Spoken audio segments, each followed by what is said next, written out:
The sun was dipping low over the Kansas prairie, staining the horizon a bruised orange, as Elias pulled his coat tighter against the autumn chill. His boots crunched on the frost-hardened earth, the cold biting through thin woolen socks that had long since lost their warmth. The road was silent but for the creaking of his saddle and the distant caw of a lone crow, its wings stretched wide against the fading light. After days on the trail, gnawed by the gnarl of uncertainty and the ache of solitude, he saw the faint silhouette of the hotel, a rough-hewn timber building, standing stubbornly against the empty sweep of the plain. It was modest, but to Elias it looked like a harbor amid the endless sea of wind and sky. He drew the reins, his horse snorting softly as the creature sensed the easing of travel. Elias swung from the saddle, the weight of his worn pack settling against his spine. Like a steadfast burden, every muscle in his lean frame was tight with exhaustion and raw hope. He had no gold, no letters of introduction, just a name whispered in some dusty tavern long ago, and a steady determination to find a place to belong. The early evening air was sharp and carried the scent of wood smoke, mingled faintly with the musk of dry earth and hay. The hotel's porch creaked beneath his boots as he approached the simple door, hand steady though his heart thudded unevenly beneath his shirt. This was no grand estate. It was a place where lives were measured by grit as much as grace, but to Elias it shimmered with possibility. Before he could knock, the door swung open, and a woman stood framed in the dim glow of the interior. She was mid-30s, her thick chestnut hair loosely penned back, strands escaping to soften her strong jawline. Her warm gray eyes that seemed to understand the harshness of the world, without complaint, fixed on him with careful appraisal. Her slender frame was clad in a dark dress that had seen many seasons, and her hands, though soft in slenderness, bore the rough edges of years spent working the very land and buildings that tethered this hotel to the earth. "You look like hell froze over and forgot you," she said quietly. A faint smirk, tugging at the corners of her mouth, but not quite reaching her eyes. Elias smiled wryly despite the cold that nipped at his exposed cheeks. "Feels about right," he admitted. "Name's Elias. I'm looking for work. Somewhere to stay through winter, if you'll have me." She studied him for a moment longer, her gaze drifting down to the small pack slung over his shoulder and back up to the faint scar that traced his left cheekbone, a mark that whispered of past troubles and hard-won survival. "Work you want, huh?" she said, her voice soft but steady. "Not charity? That's good. You don't come to a place like this expecting much. It's not a hotel for folks looking for a soft bed or easy comfort." Elias looked out across the dim prairie stretching far beyond the flickering lamplight behind her. The wind rose, sweeping the tall grass in waves. "I know. I got nothing to offer but my hands and my back and a will to keep at it. Wherever you need me." She paused, then stepped back into the room, gesturing for him to come inside. "The name's Rosalind. I keep this place running, have for more years than I can count, and I don't take kindly to freeloaders or fools. There's a stove that needs tending, horses that need feeding, fences that need mending, all winter long, no pay. If you can make it through the months of cold and hard work, then we'll talk. Maybe more. Maybe not. Ain't fair to ask for anything less than trust built on sweat and grit."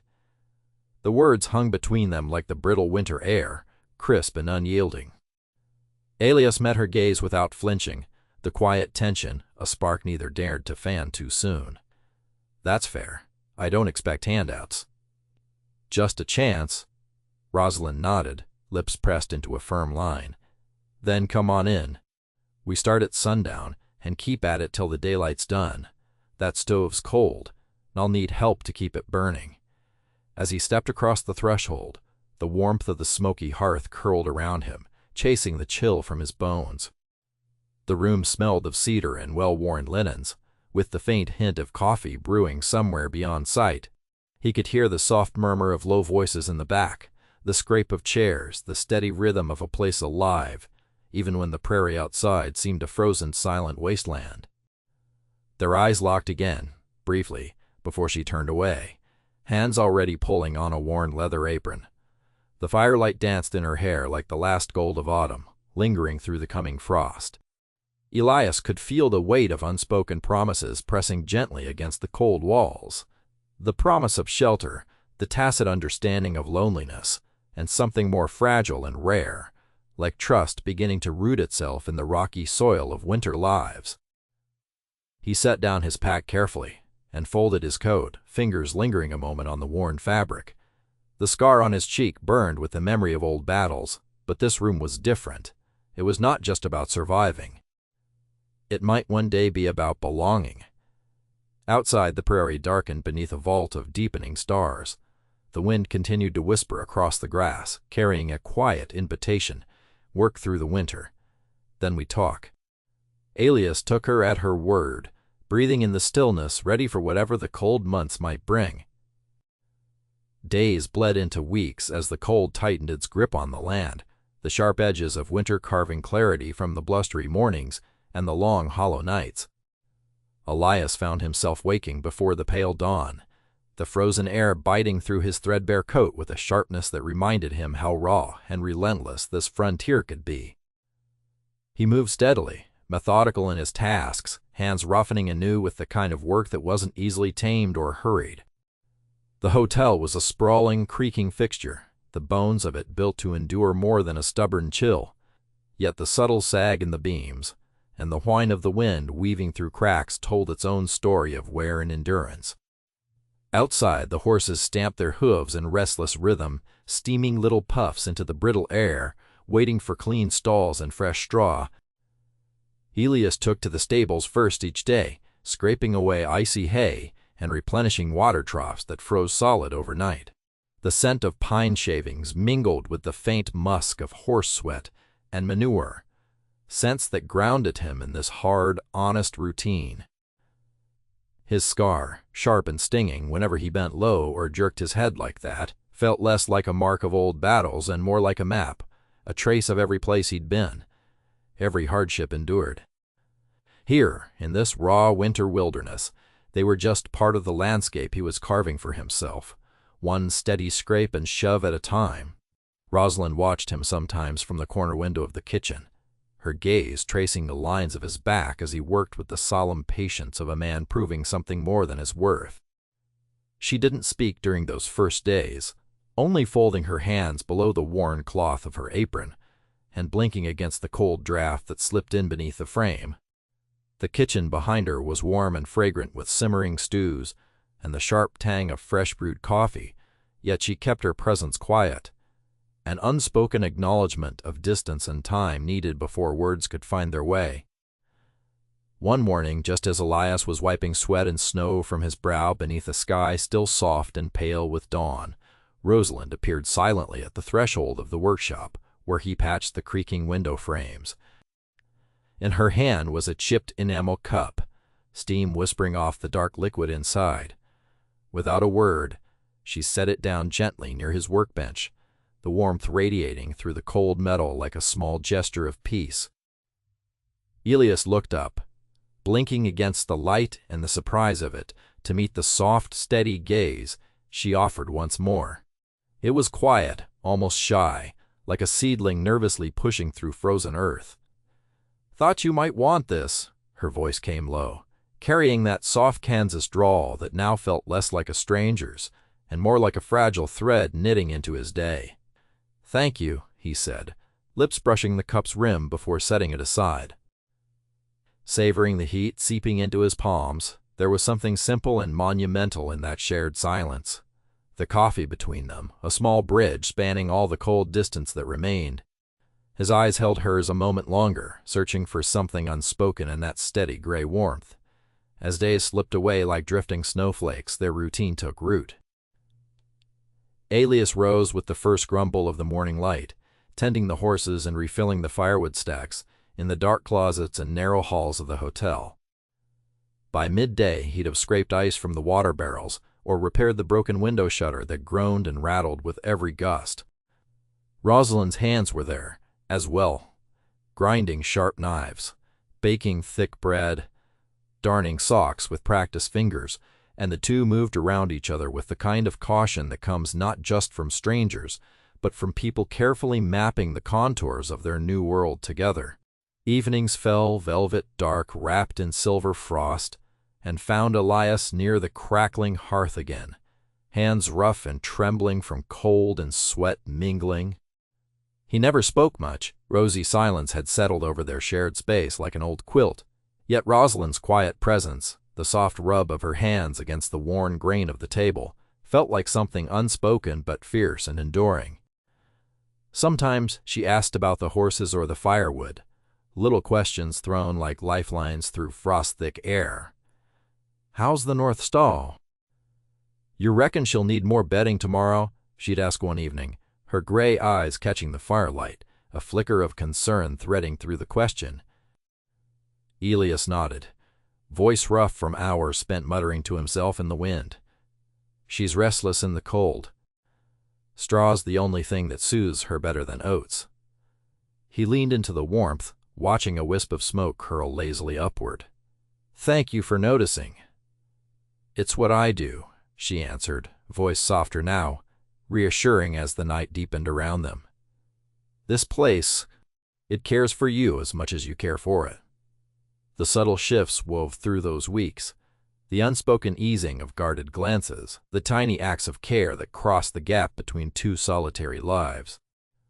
Rosalind would leave a freshly mended glove, or a rough-hewn carving of a horse held loosely in the hollow of her hand, waiting silently to be found on the bench near the stables. Elias, in turn, began to time his work to seasons and rhythms that matched hers, leaving paths cleared of snow through the narrow yards, lighting lanterns at dusk, to mark the way for the long trail back inside. The winter sun grew lower, pale as bone, and the wind bit sharper with every passing day, yet the air between them carried a muted warmth, the slow thaw of something fragile and real. Elias caught himself watching Rosalind in ways he hadn't intended, how the tired lines around her eyes softened when she smiled, how her fingers steadied with quiet strength over the knives and coarse fabric. In the fragile pulse of their shared labor, the hard edges of loneliness cracked, letting in a fragile light that wouldn't have been possible without winter's grueling patience. Engulfed by the wide skies and endless plains beyond the hotel, those weeks passed like the soft slipping of snow over stone covering, bearing and revealing in equal measure. Elias found himself no longer counting the hours but watching for the moments, a nod, a shared breath, the steady beat of lives quietly knitting closer across the cold. What? And in that slow rhythm, the promise she'd given, work through winter, then we talk, began to feel less like a barrier and more like a beginning. The night had settled over the plains like a heavy, silent shroud.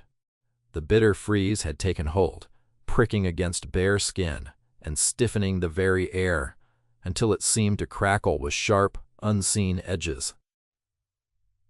Elias lay on his cot, the thin blanket he'd gotten used to barely enough to keep the cold from gnawing through to his bones.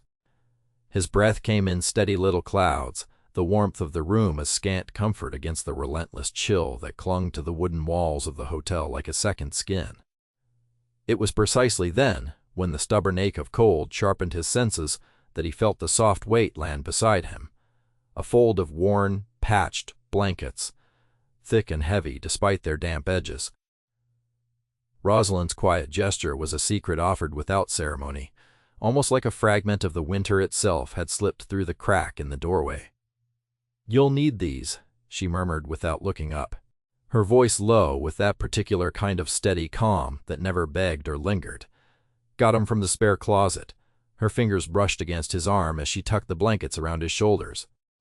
They were rough, but smelled faintly of lavender, an old scent she carried like a shield against the cold.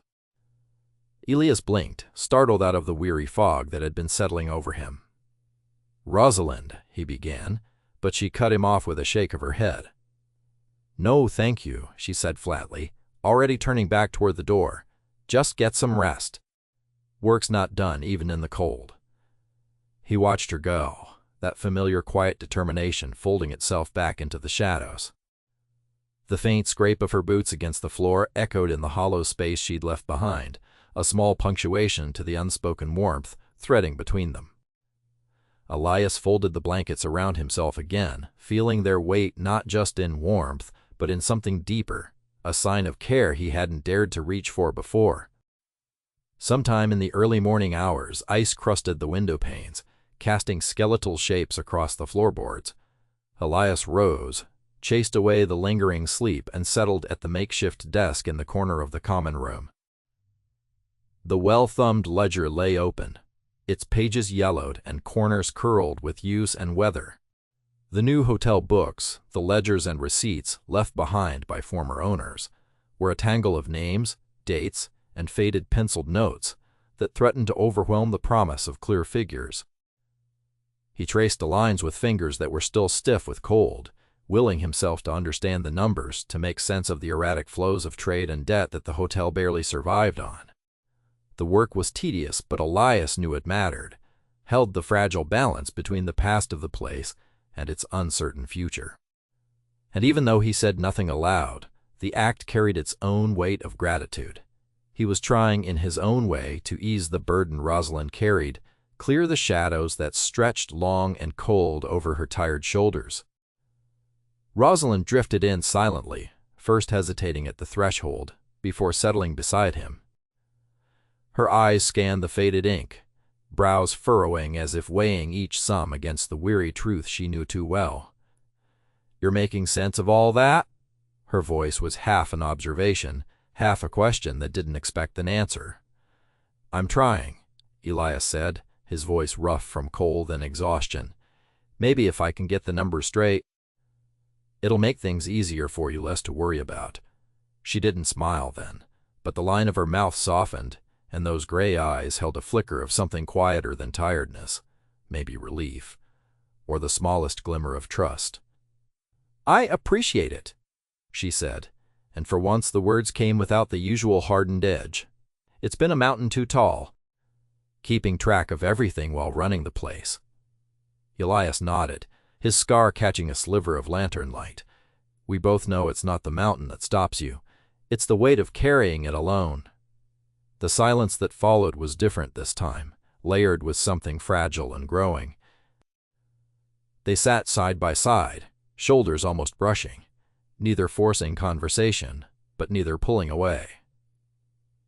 "I didn't mean to make it sound as if I'm good with numbers," Elias admitted quietly, eyes fixed on a particularly stubborn line of figures.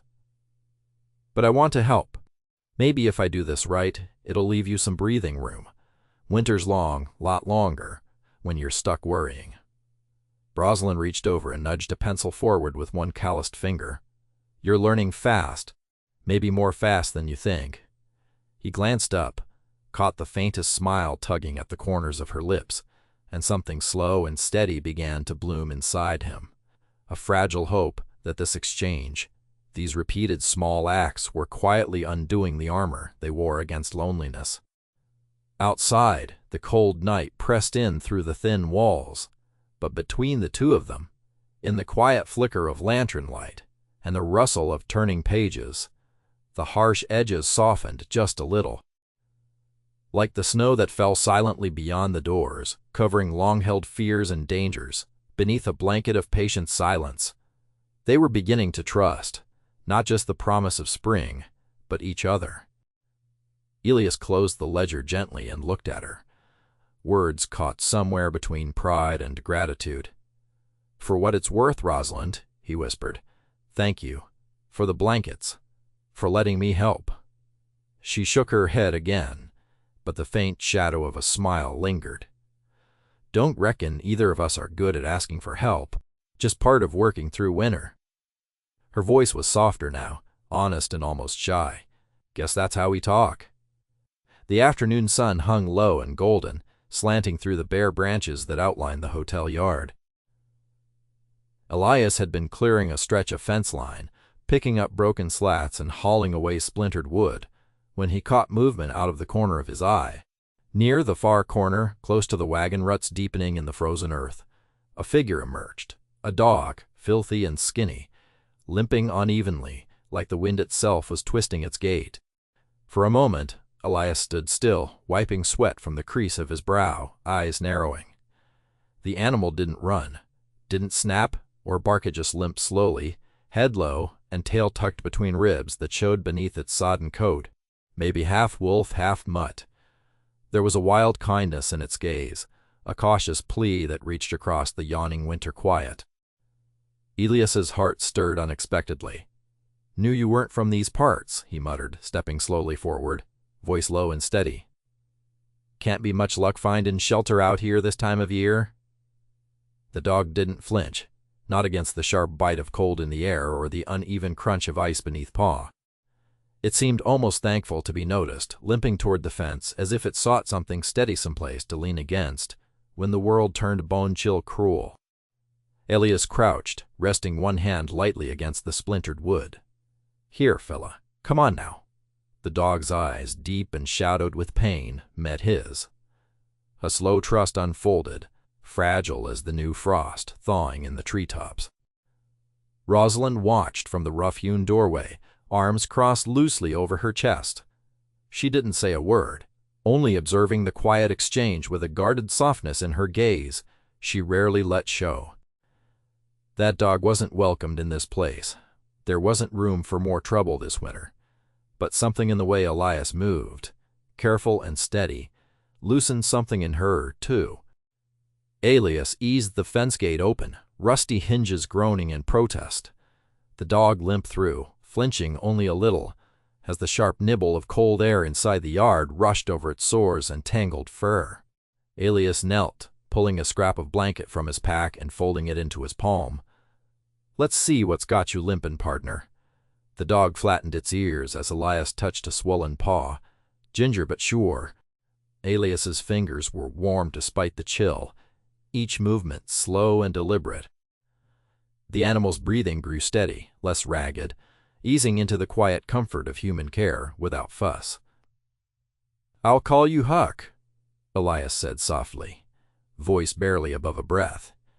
"Sound like you've been 'bout as beaten up as me this winter." Rosalind stepped closer then, her silence finally breaking like ice cracking beneath a slow river. "You really think we need another mouth to feed?" she said, a crease between her brows that wasn't quite frustration, more worry. Elias looked up, a small, wry smile playing around his scarred cheekbone. "Maybe not, but something about him feels right." A pause stretched between them, a space heavy with winter's weariness and the weight of unspoken things, and then Rosalind's shoulders sagged just a little, giving way. "Fine. But he stays outside, near the fire," she said, almost reluctantly. "No sneaking him inside on a cold day, less you've got a good reason." Elias nodded, relief threading through his chest as he wrapped Huck gently in the blanket. The dog's eyes closed, a deep trust settling over the worn lines of his face. Huck's quiet presence seemed to pull at the invisible threads between Elias and Rosalind, knitting parts of their careful distance together, strand by strand. Inside the fire crackled, its warmth spilling over the scuffed floorboards and into the corners where shadows still lingered. Huck settled near the hearth, curling with a fragility that spoke of hard miles and lonelier nights. Elias pulled off his worn gloves, rubbing his hands by the fire, while Rosalind moved to rearrange a stack of firewood nearby, her glances toward Huck softening like thawed earth. "Guess I ain't the only one working through winter," Elias said, voice low. "Got me a partner now." Rosalind didn't look up, but the trace of a smile flickered in the curve of her lips. "Partners is what you make 'em. Sometimes they find you when you're not looking." The sound of Huck's soft sigh, a mix of contentment and exhaustion, filled the quiet between them. In that small shared moment, where human and animal, stranger and steward all found a place, it was clear something was beginning to shift under the surface. The cold, sharp lines of winter began to fall away, softened by the tentative pulse of warmth. Elias caught Rosalind's eye, then a quiet gratitude passing in the space between their lingering gazes. He felt as though Huck's silent presence had become a bridge neither of them had intended, but both needed a silent messenger of hope in a season that had been too long for promises. As the firelight flickered and danced, casting shadows that played like whispered memories on the walls, Elias scratched behind Huck's ears, careful but steady. The dog's tail thumped once. Twice, the simple beat sounding like a heart waking from a long hibernation. Rosalind's voice broke the stillness again, soft but certain. "Maybe this winter won't hold us down the way it used to." Elias nodded, eyes fixed on the dog who sat quietly between them, at last home for now. At least, in the shelter of their slow unfolding story. Together, they listened to the wind outside and the warmth inside, letting the long weight of the season stretch a little thinner beneath the patient sky. The distance that had been worn and weary as old leather began to wear away, not in grand gestures, but in the silent promise of shared breath and the steady rhythm of the small dog's trust. That afternoon, beneath the pale winter sun and the watchful quiet of open plains, something unspoken settled between Elias and Rosalind, an understanding carried not in words but motion. The slow, steady work of belonging, piece by frozen piece. The late afternoon sun filtered through the frosted window panes, its pale light casting long, soft shadows across the worn wooden floorboards of the hotel's main room. The quiet stillness, punctuated only by the slow crackle of the stove, was broken by the faint, hesitant creak of the front door. Rosalind looked up from the stack of clothes she was folding, a pair of wool socks still damp from yesterday's drying rack. A child stood in the doorway, cheeks flushed pink from the cold, a curious tilt to her head, and a cautious smile that suggested she wasn't quite sure if she belonged. Her wide, clear eyes, the kind that seemed too young for the harshness of the prairie, flitted nervously between Rosalind and the empty chair where Elias had been moments before. "Miss Rosalind?" The child's voice was light and unsure, her small hand clutching the wooden frame of the door as if steadying herself. I saw the man working outside again this morning, the one who stays so long round here. Why don't he go away?" "Doesn't he get tired or cold?" Rosalind's hands paused mid-fold, a small smile playing at the corners of her mouth. The child's question wasn't new. Curious neighbors had often whispered about Elias, their suspicions and wonder mixed like storm clouds over the open plains. But hearing it so plainly, from someone so young, sliced through the complexities she'd been wrestling all winter, she set the socks down gently, turning fully toward the child. "Why don't he go away?" The simple phrase hung in the air between them, unadorned and real. Rosalind's voice was quiet, steady, as if weighing the right words on a scale meant for something far bigger than a passing moment. "Because," she said softly, meeting the child's wide eyes, "he works hard, and he earns his keep." The child's brow furrowed slightly, as if the answer, while factual enough, didn't quite satisfy the flickering hope behind those tiny, earnest eyes. She shuffled forward a step, the worn leather of her boots whispering softly on the rough floor. "But Miss Rosalind," her voice dipped lower, almost as if confiding a secret, "I reckon there's something more to it. You don't say much, but you don't seem like you'd let just any man stay so long. What is it, then?" Rosalind blinked, surprised by the quiet insight in the child's words. It wasn't often anyone spoke so plainly, or with such gentle curiosity in these parts. She looked toward the door, as though expecting Elias to be standing outside, watching the unfolding exchange, but saw only the pale winter light spilling over the barren fields, the faint trouble of wind bending the dry grasses. She let out a breath she hadn't quite realized she'd held, the softness of the moment pulling something tender loose inside her. "You know," she said carefully, stitching honesty into the folds of her voice, "people don't come here looking for much. Life's been hard and hard again these last years, all of us trying to hold on to whatever good we can find. He stays because, well, maybe he wants to find a place that feels like it's worth staying for." Her gaze drifted back to the child, eyes warm but distant, touched by a quiet hope she rarely let herself voice. The child's eyes brightened. A small glow that reminded Rosalind of early spring light, sneaking through frost-hardened branches. "Like home?" Rosalind nodded slowly. "Yes, like home." For a moment the stillness returned, filled with the kind of fragile quiet where truth and longing tangled like vines. The child's small face lifted toward the ceiling, as if searching the empty rafters for promises waiting to be caught. Then, with a shy smile, she pressed her hands together in a small, hopeful gesture. "He must be mighty patient, then." "That he is," Rosalind said, with a soft chuckle, heart stirred by the innocent wisdom wrapped in those words. The child looked back toward the plains, toward the faint silhouette of the hotel behind her, the outline clean and stark against the fading daylight. "I'll tell my ma," she said suddenly, her voice firm with the kind of conviction only children held. "If he's earning his keep in something like home, maybe he's meant to stay." She looked at Rosalind one last time, her eyes shining quietly. "And maybe you're meant to belong to each other." Rosalind's breath caught, tightness blooming deep in her chest. The words hung there, unspoken truths wrapped in a child's hope, wild and tender as prairie flowers beneath snow. She watched the girl turn and walk away, small footsteps quickly swallowed by the brisk wind outside. Left in the quiet, Rosalind allowed herself the moment, the long winter, the hard work, the silence that had seemed so impenetrable, all began to shift under the weight of an innocent faith. Elias wasn't just a man who labored without complaint. He was, in some quiet, unmeasured way, becoming the steady pulse of something neither of them had dared name until now. Outside, the sky bled into softer purples and blues, a twilight vast enough to hold new beginnings. Rosalind wondered if Elias might step back inside soon, if the firelight might catch the flicker of a smile long held under lock and winter's wear. For now, though, she simply returned to her folding, her fingers moving with a calm that carried a single steady truth.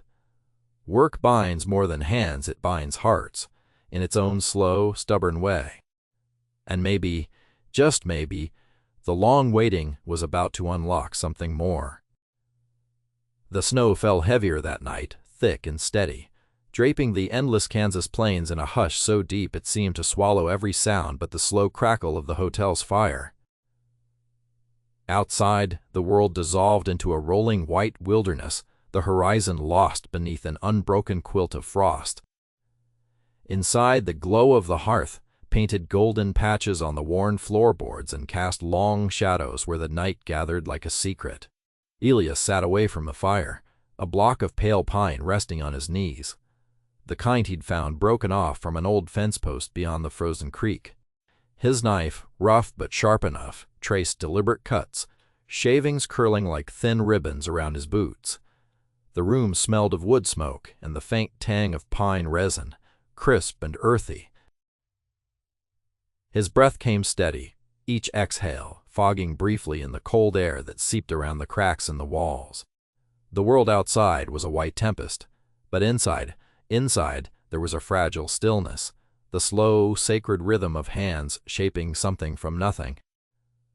Rosalind watched him from the kitchen doorway, the small pile of linens forgotten in her lap, the soft, defiant way he worked, shoulders hunched against the chill, stirred something aching and gentle inside her. This was not the man she had first met, a stranger weighed down by silence and shadows. This figure, bent over wood and quiet, was a promise shaped in slow strokes, small deliberate carving not just of a token, but of the trust taking root between them. "What you makin'?" she asked softly. Her voice was barely more than a breath, carried on the crackling warmth of the firelight. Elias looked up, startled, then smiled, a rare shy flicker that didn't quite reach his eyes but softened the lines of his face. "Something," he said simply. "Got a notion it might suit better than words."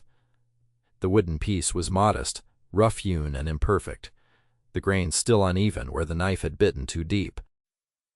But in its jagged shape a heart, roughly chiseled, with the outline of a small star set into the side. There was a rawness that almost seemed to pulse. It was a token made not for show, but for meaning, a silent confession carved from the cold wood of the prairie. Rosalind moved closer, her eyes tracing the crude edges, the crude care. The firelight flickered against her face, warming her cheeks, flushed from the night's chill and something else softer, a dawn of feeling she was only beginning to understand. She reached out hesitantly, fingers trembling as they brushed against the wood. "Why a star?" she asked, voice low. Elias shrugged, a faint smile playing at the corners of his mouth. "'Cause even when it's dark, you can always find one. Sometimes that's enough to keep going."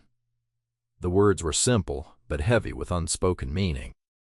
She glanced down at the token in her palm, the wood rough against her skin, a tangible piece of the man who had come with no place to go and stayed through a winter's worth of work and waiting. Where's?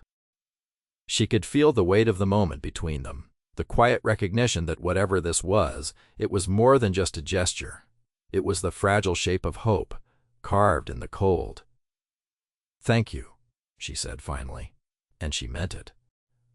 The words felt small, but they carried the full weight of her guarded heart. Elias shifted nearer, the chair scraping softly on the wooden floor. "Don't thank me yet," he said, voice gruff but not unkind. "You earned it, all of it. Haven't been easy. I know." She looked up, meeting his gaze, those deep hazel eyes, flecked with gray, steady and clear in the firelight. There was no pretense here, no easy promises, just the slow, stubborn shaping of something real, fragile as the season itself. "How did you learn to carve like that?" she asked, curiosity threading through her cautious warmth. Elias chuckled a low, dry sound that made her smile despite herself. "My pa," he said. "He take me out after chores, sayin', 'Learn to make something, even if it's just something small, makes the cold easier.'" He paused, looking away for a moment, then met her eyes again. "Guess I'm still trying to figure out what something means." Rosalind felt the room contract around that softness, a shared quiet that filled the spaces where words had failed. She traced a finger lightly over the uneven star on the wood, imagining the patient hands behind the knife's strokes. For the first time since the long winter had begun, she wasn't thinking about the endless cold or the unforgiving land. She thought only of this man.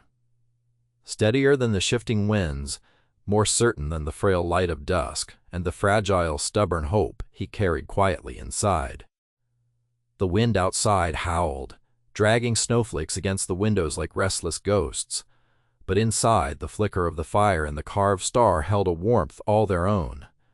There was no promise in their silence, no grand declaration. Just two people, bound not by easy words, but by the slow, difficult work of time. By the way a heart learns to carve a place for another in its quiet, snowy winter.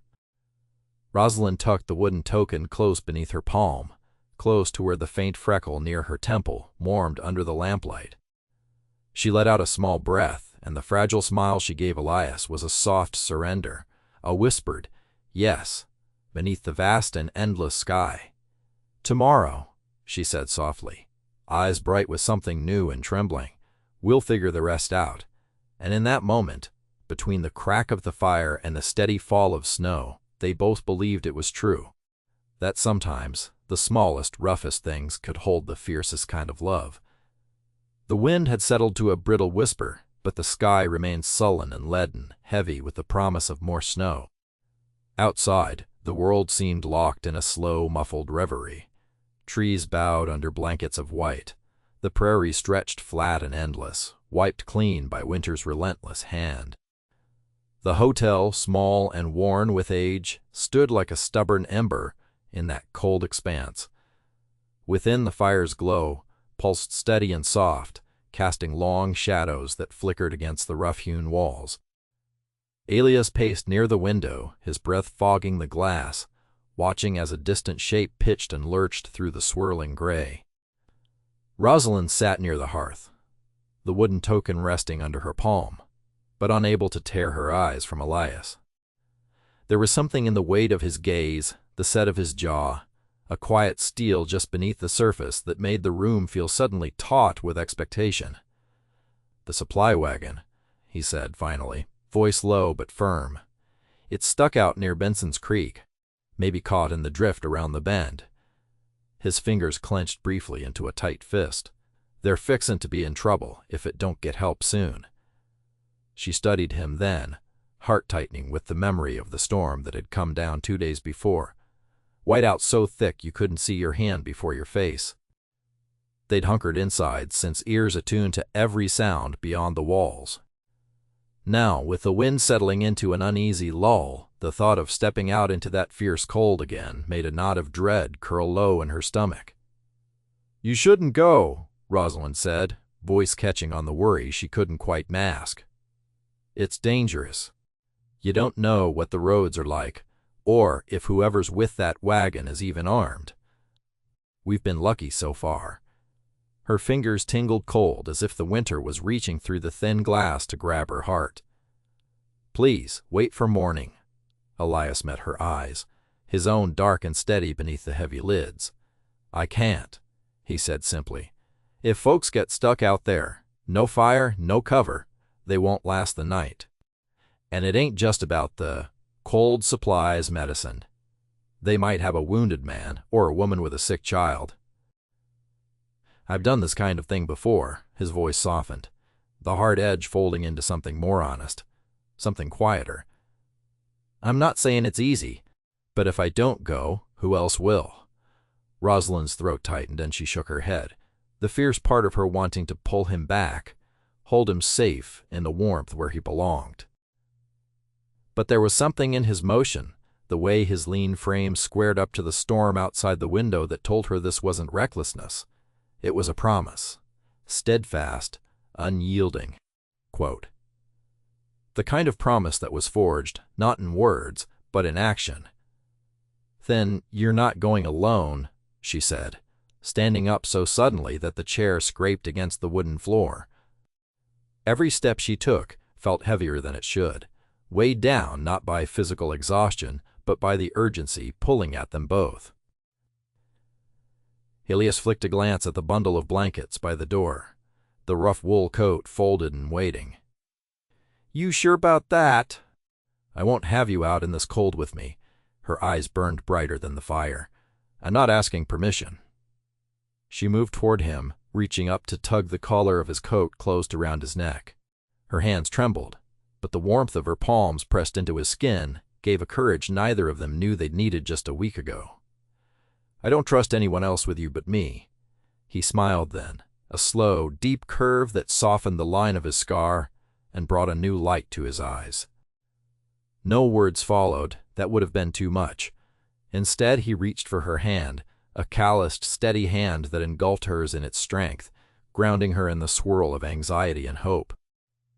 Outside, the wind picked up again, snatching stray threads from their breath and tearing at the loose ends of the snowdrifts. The weight of the night settled around the small hotel, thick and cold as a shroud. But inside, something warmer was awakening between them. Trust, fierce and unspoken, binding two steady hearts against the storm. As they readied themselves, gathering lanterns, reins, and the few provisions they could spare, Rosalind stole a quiet glance at Elias. His face, etched with lines born of hardship and quiet resolve, was set with a conviction she'd come to rely on. Not reckless bravado, but a steady determination that held the fragile lives depending on their help as sacred. "I'll keep to the roads we know," Elias said quietly, breaking the charged silence. "Stick close to the trees where the wind don't bite so sharp. We'll be cautious. And if the wagon's too bad off, I'll signal for help to the nearest homestead." Rosalind nodded, the tiniest smile of pride blooming beneath a rush of relief. "Good. I'll be here, watching the light, waiting." He reached up then, his thumb brushing away a stray strand of chestnut hair that had slipped free from her pin. "We'll see this through," he said, voice like gravel and silk, steady as the land they lived on. Together, she stood in the doorway a moment longer, holding the lantern high as he led the horse into the cold night. The snow had started again, not a soft fall, but a harsh curtain of white driven by the persistent wind. His figure, cloaked and determined, seemed almost a part of the storm itself, a dark shape moving through the blind whiteness with a clear purpose. As the hotel door closed behind him, a sudden hush filled the room. Rosalind lowered the lantern, feeling the steady beat of her own heart ripple out to fill the empty corners. The winter was still long and the night colder than ever, but somewhere beyond the swirling snow and the frozen ground, there was something more vital than warmth. It was hope. It was trust. It was the steadfast echo of two souls carving their way through the stark wilderness. One step at a time. The night outside weighed heavy, and still once the storm had passed, the howling wind settling into a low moan that whispered through the eaves of the hotel. Inside, the faint light from a single lantern cast its amber glow against the worn wood of the walls, fragile and flickering as if it dared not disturb the fragile quiet. The air was thick, with the faint scent of pine smoke and something softer, something unspoken, and Rosalind breathed it in, steadying her nerves as she waited. She did not know how long it had been since Elias had left on that perilous night, how long the storm had raged around him, how long her fingers had twisted in the folds of her worn dress. Minutes, hours. Time bled into itself when worry gripped the chest so tightly, when hope was tethered to the faintest sound.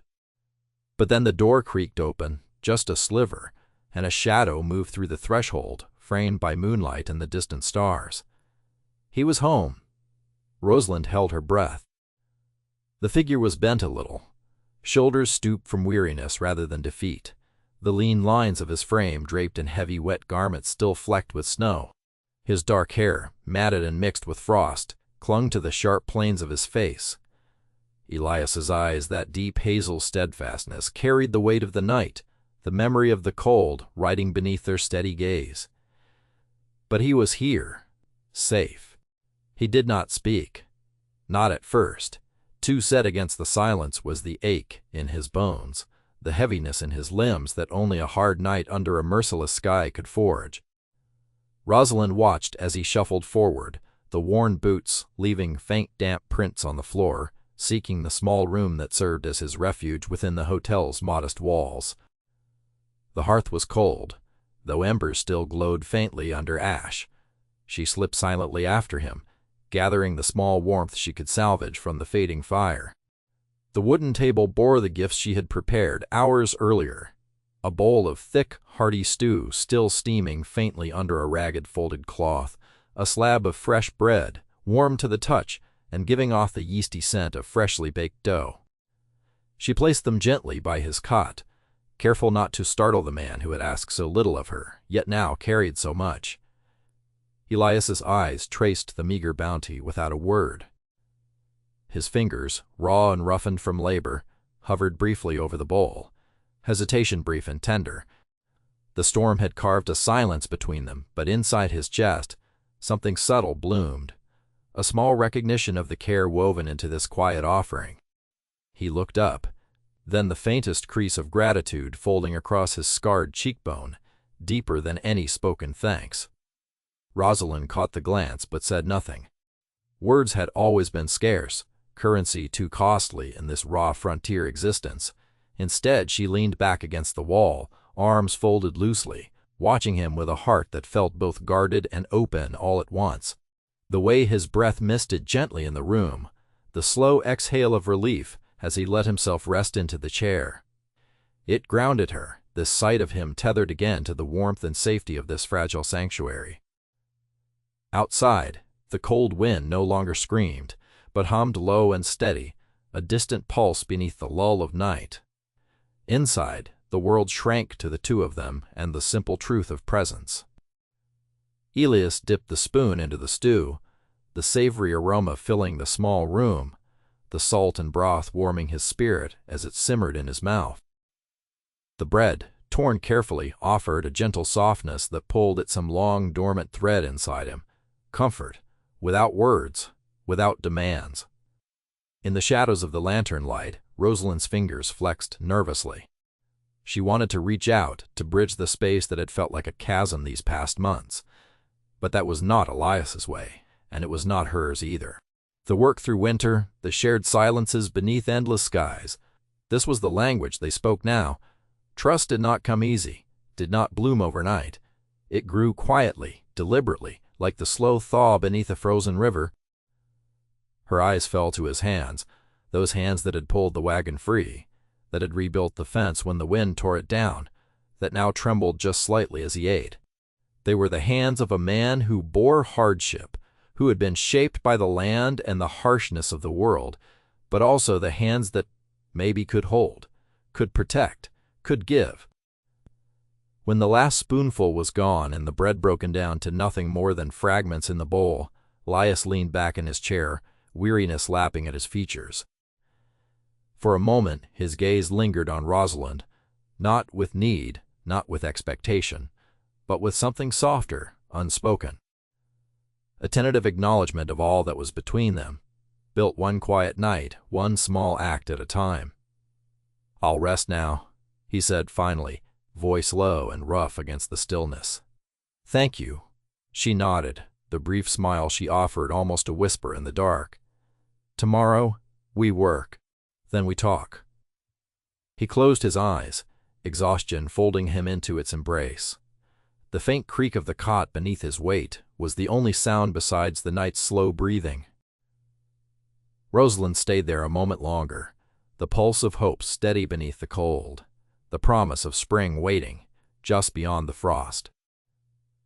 The bond between them was still fragile, like the first thaw cracking the ice on the river, but it was there, growing in the quiet care, in the unvoiced kindness, in the slow, patient carving of two lives intertwining among the winter's long shadows. And for now, that was enough. The fire crackled low, its amber glow flickering unevenly across the worn wooden floorboards of the hotel parlor. Outside the wind sighed through bare branches, rattling loose shutters and sending shivers across the pane glass. Inside, the quiet was thick enough to fill the room like a breath held too long, but it wasn't the kind of silence that felt empty or unwelcome. It was a vessel ready to hold whatever needed to be spoken, or to hold nothing at all, if that was all the night would offer. Rosalind sat by the window, the dim light tracing the gentle curves of her face. She pulled her shawl tighter around her shoulders, the fabric rough against the softness of her skin, and let her gaze wander past the veil of frost creeping at the edges of the glass. In the distance, the dark earth swelled gently under a blanket of snow dusting the plains, a quiet promise of cold months still to come. But here, in this small room, the cold was held at bay by the fire's steady heartbeat. Belius sat nearby, on a worn wooden chair, his gaze steady and unhurried. He had not spoken since she'd come over, merely waited, as if understanding that some things needed to settle before they could be shaped into words. She breathed in slowly, letting the warmth melt some of the tension knotted in her chest, and then began. "It's been lonely," she said, voice soft and calm, but carrying the weight of years boxed tight beneath the surface. "Since my father passed." The words hung between them, fragile as spun glass. Elias's eyes lifted to hers, and in that look she found no pity, no need to rush or fill the silence with ready-made comfort, just a quiet presence, like the earth's own steady patience beneath the seasons. Rosalind's hands clasped in her lap, flexed slightly.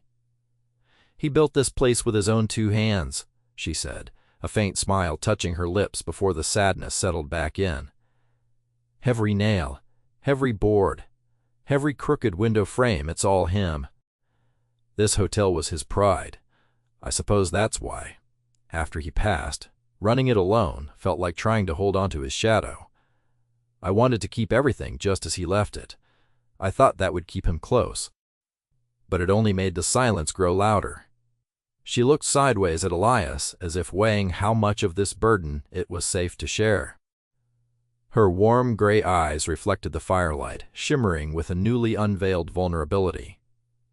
"I didn't expect it to be so hard managing a hotel by myself," she continued, voice lowering.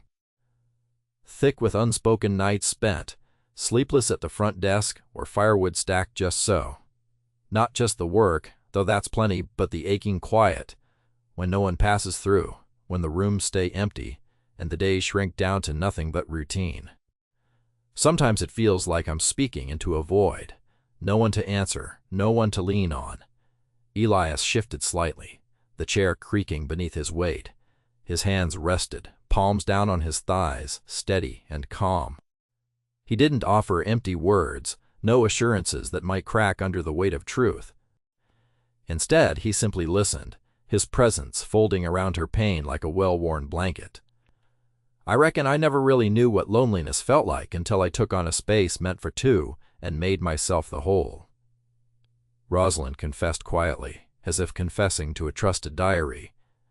I'm not used to this absence, the way it settles deep underneath the skin and bone. A faint scar, barely noticeable in the firelight, marked Elias's left cheekbone, a history of hardship etched into the canvas of his face. But in that moment, it was his eyes that spoke most wise, and steady pools of rough comfort, worn by their own lonely journeys. He finally spoke, his voice low and even, careful not to step too far, but not to retreat either. Loneliness can build walls durable enough to keep the world at bay. But sometimes, it's in breaking those walls down quietly, piece by piece, that we learn what it truly means to carry another's weight. Rosalind turned back toward the window, drawing in the cool air that slipped in through the cracks around the frame. She let the silence settle again between them, but now it felt different, less like a chasm and more like a bridge. She felt his understanding right there, in the way his silence didn't push her away, but invited her closer. You don't have to say more, she murmured, because just being here like this, it feels like a small mercy. Somebody who knows what it is to share the quiet and not meet it with empty promises, that's something rare. Elias gave a brief, almost imperceptible nod. The faint scar on his cheek caught the firelight again, and for a moment the lines of his face softened into something like a quiet acceptance, not just of her loneliness but of the fragile beginning growing between them in that room of half-light. Outside, the wind sighed anew. But inside, the hotel's hearth burned steady against the dark. The world beyond might yet be wide and cold, but here, in this fragile evening's pause, two souls leaned toward something that felt like home. Rosalind's heart settled a little, its uneven rhythm soothed by the simple presence of someone who wouldn't pretend to fix or erase but would hold what was broken and still find space to walk beside it. The night stretched on, unhurried and patient, the promise of tomorrow, whispering softly through the quiet. They had no need for words just then, only the shared solace born of two lives, both worn, both healing, finding their way together under a vast and watchful sky. The air had shifted, unmistakably now, carrying with it the soft, gentle promise of spring. The snow, once stubborn and unyielding, lay in ragged patches, the earth beneath slick with mud and new grass fighting for its place. The river, slow and heavy with meltwater, sang a low, steady murmur that threaded through the chill morning. There was a lightness to the dawn that reached into the hollow places of the Landis, if the very horizon stretched and breathed again after the long winter's grip. Rosalind stood outside the hotel, the wooden porch beneath her feet, warm from the rising sun, watching a hawk wheel far above the rolling hills. Her fingers twisted the threadbare rag tight around a handful of cloth, a small, unspoken ritual she had kept through the cold months, a tether to sanity and hope. The ache in her arms from chores past had softened, traded now for a steady strength, the kind that settles deep into your bones after battles fought quietly, alone. She hadn't spoken much to Elias in the last weeks, though their glances carried the weight of things unsaid. Their silences had been both shield and tether, a conversation in its own language, spoken through the work they shared and the space between their separate sorrows. The seasons turning had brought a shift that even the wind could not disguise. There was a slight crunch behind her, faint enough that she didn't turn at first, savoring the moment in the chorus of thawing life. Then his voice, low, steady, almost hesitant, pulled at her from the corners of the morning. "I've earned my keep," Elias said simply, standing just a pace away, leaning against the railing in a way that told her this was not a boast or a challenge, but a fact balanced carefully on the edge of something more. Her breath caught the words, holding the weight of all those hard months spent in labor and silence. A slow bloom of relief unfurled inside her, a cautious light in the dim recesses where worry had settled. Yet something gentler, something tender, flickered along with it. Hope, fragile as a new green leaf. "Can we talk now?" His eyes searched hers, those deep hazel depths glinting with a vulnerability she had come to recognize as truth, not just stubborn resolve. "If you want." She blinked, surprised by how much that question meant, how it stripped away the burden of waiting and opened a door she had feared would remain shut forever. Her heart thumped unevenly, not out of fear, but because the possibility of this moment finally was something she hadn't dared to imagine so clearly. "Of course," she answered, her voice barely above a whisper, yet steady enough to carry the invitation he'd been waiting for. The words felt strange and new, their own fragile bloom after winter's long frost. Elias shifted, stepping fully onto the porch. The scent of thawing earth mixed with the faint, lingering smoke from last night's fire, tethering them to the present, to this shared place that had grown less cold, less just a holding pattern. He took a breath, his gaze flickering past her, toward the clearing where the distant trunks of leafless oaks nodded silently in the breeze, and then back, settling on the quiet resilience he saw mirrored in her expression. "I reckon," he started, voice roughened by the winter's wind, but softened now by something like a slow, steady courage, "that it ain't just the work I had to prove worth with. It's—" He stopped, searching for the words. No easy confidences here, only the steady trudge of honesty. "It's that I wanted to know if you'd let me stay beyond winters and work. If there's something," his voice dropped to almost a murmur, "something like maybe finding home again." Rosalind's chest swelled with a mixture of disbelief and delicate anticipation. She reached out, brushing a stray lock of chestnut hair from her face, heart pounding, as if the question was everything she had hoped for and feared all at once. The scarred lines of his face, once so guarded and impassive, now softened beneath the spring sun, those streaks of gray in his hair catching gold and something like grace. "Elias," she breathed. The name a gentle invitation, a bridge spanning months of cold and solitude. "I've waited to hear that more than I knew. It's been hard, this waiting, but I see now, I see you." His eyes held hers, slow and steady, and in that glance was the quiet admission of shared burdens, an unspoken understanding of broken things patched by small acts of care. The scar on his cheek seemed less like a wound now, and more like a story, a testament to survival, just like hers. "Then maybe we can start," he said, voice lighter, a humor breaking through the solemnity, "with talk, and see where it leads." Rosalind nodded, the warmth of the day filling the space between their words. There had been no grand declarations, just the simple truth of a man who had kept his word, and a woman who dared to believe in the slow bloom of something new. Together they stepped back inside the hotel, the promise of spring wrapping around them like a quiet vow. The work was done, the waiting was over. Now, the story of what might be was ready to unfold beneath the vast, patient sky.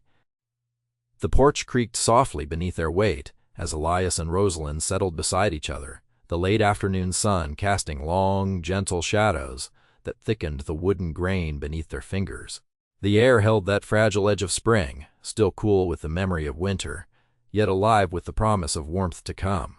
Above them, the sky stretched endless and pale, the kind of vastness that made the world feel both immense and intimate, as if it spoke to something quiet and deep inside the chest. Their hands found the rough-hewn rail, almost by instinct, resting close, but not quite touching. Rosalind's fingers curled lightly around the splintered wood, her skin cool, flushed slightly by the sun. Elias's calloused hand sat nearby, still large and steady, the faint scar along his cheekbone seeming to mirror the faint pulse of courage they both shared in this moment. Neither spoke at first. Words could have seemed too heavy, too hurried for a feeling born out of patient silence and careful work. "I've never known the spring to feel this different." Rosalind said softly, her voice low, like a secret meant just for him. She glanced sideways, hesitating, then met his eyes with that same cautious kindness they'd shared across months of long days and colder nights. Elias shifted, the familiar weight of his lean frame relaxing a fraction. Maybe it ain't the spring. Maybe it's just how things come round when you least expect it. His voice was steady, but beneath its calm was a truth he'd been too guarded to admit before now. Sometimes you gotta wait, do the hard work, and let the rest come slow. But it was more than waiting, wasn't it? Rosalind whispered. It was hoping. Wondering if you'd see more than the sweat and the scars. Wondering if I mattered beyond the chores and the quiet. Her eyes dropped to the wood beneath them. I didn't know if I'd be worth keeping. Elias's gaze held something tender, flickering with a vulnerability he had almost forgotten how to show. You mattered right from the start. His hand twitched closer to hers, stopping just short. I just didn't know how to say it without making it sound like easy talk, like promises that don't hold in winter's bite. Voice cracked slightly, betraying more emotion than his face did. But reckon I was wrong to make you wait so long. Rosalind's breath caught a faint smile breaking through, delicate as the first blooms of the season. I took you at your word. Work through winter, then we talk. You said that, and I believed it. Because there was honesty in it, even if it was tough to carry. The wind shifted, a brush of fresh earth and sage, carrying the scent of awakening fields beyond the town. It stirred strands of Rosalind's chestnut hair loose from her pin, and Elias reached out, gently tucking them back. That small gesture, so simply protective, stirred a warmth deep in her chest. Not longing, exactly, not quite yet, but the steady glow of belonging, a light kindled slowly, but fiercely. I never meant for it to take this long, he confessed, voice softer, almost a murmur. But maybe it needed to. For me to know I wasn't just looking for a place to rest my head, but for something whole. His eyes searched hers in the fading light. For wanting a kind of home. Rosalind's heart thudded. Steady now, sure. We don't have to have it all figured out, Elias. We just start. That's enough. She turned her hand, just an inch, until the backs of their fingers brushed. The contact was electric and timid all at once. A new kind of promise, spoken without words. We build it day by day, like the way you built the fire pit out back. Or how I keep the rooms tidy. It's work, but it's ours. Day by day, Elias echoed, voice low, a half smile teasing the edge of his mouth. I like the sound of that. His gaze drifted up to the darkening sky, streaked now with soft pink and purple edges. The sunset folded the world around them, quiet as a prayer. For a long time they simply sat there, side by side, hands close enough to feel the pulse of the other, each heartbeat a quiet tether, anchoring them to this new beginning. The vast sky above was a dome of fragile possibility, stretching out and holding them within its patient expanse. Out beyond the settled silence, the wind whispered through the skeletal branches, rustling the last dry leaves from winter's grip. Rosalind breathed in the scent of earth and smoke and hope. She felt the weight of the past months settle away, replaced by something delicate and steady, a belonging too quiet to shout, but too strong to ignore. Her fingers brushed richer color against the worn wood. Her thumb grazed the faint scar on her own wrist, a small scar she'd only ever hidden from the world. Now, under this vast sky, with Elias beside her, she didn't feel as broken as the mark might have said. Elias's hand shifted again, just a little closer, until their fingers touched, fully tentative, searching, but persistent. Neither pulled away, neither rushed the moment. It was a start, humble and true. No promises, Elias said with a faint grin. Just the start. He exhaled slowly, the tensions of hard winters and harder silences giving way to something softer, a slow bloom of trust. Rosalind nodded, her warm gray eyes reflecting the last colors of day. Just the start, she echoed, feeling the weight of the years behind her lift, enough to breathe, to hope, and to belong. Together, seated on the worn porch rail beneath the sprawling heavens, they embraced the uncertainty ahead, not with grand declarations or loud vows, but with the quiet certainty of hands resting near, and the unspoken vow to walk forward, side by side, under the vast, patient sky. Months had slipped by like the gentle flow of the Smoky Hill River, steady and sure beneath the changing skies. The hotel, once a silent place of shadows and chill, now hummed softly with the low warmth of community and quiet joys. Inside the main room, above the hearth where flames crackled golden and steady, hung a carved wooden horse, its contours polished smooth by Elias's careful hands. It was a small thing, unassuming, a horse stallion caught mid-stride, mane and tail carved in fluid strokes, the wood grain swirling beneath the fine chipwork. It bore the marks of long hours spent whittling in quiet corners of patient, carving through the slow cold months. Rosalind stood before it one evening as the fire whispered light against the walls. Her fingers lifted toward the slender neck of the horse and brushed the smooth edges with an easy, reverent touch. She smiled softly, the lines around her eyes deepening, not from sorrow, but from the gentle weight of memory. This horse was more than a token or a keepsake. It was a quiet monument to their journey, the slow folding of two stubborn hearts into something that felt like home. She thought back to that first winter, to the hard work and the merciless wind, slicing through unyielding days, to the silences that stretched between them, like winter fields barren and waiting for spring. She remembered how Elias had never asked for kindness, how it came little by little through a shared load of firewood, a hand steadying hers as she balanced a bucket, the flicker of a smile just beneath his usual guarded gaze. And that first night at the porch rail, when their fingers found one another in a tentative promise, fragile as the early thaw. The wooden horse, carved in the depths of a long, quiet winter, carried that promise, now, steady, slow, patient. Rosalind's fingers lingered on the horse's carved mane as warmth bloomed inside her. "You made this for me," she whispered softly, as if speaking aloud might shatter the fragile magic of the moment. Her voice was low, nearly a breath. It wasn't a question. Elias had told her once that the horse was what he thought of when the cold crept too close, when the wind tried to tear away everything fragile. A reminder that steady feet could cross vast, unforgiving land, that slow movement could mean survival, and, eventually, belonging. The door creaked open behind her, and she turned to find Elias, leaning against the frame with a faint smile tugging at the corners of his mouth. His hands were still rough, but the weary lines in his face had softened like the slow thaw of the prairie sun.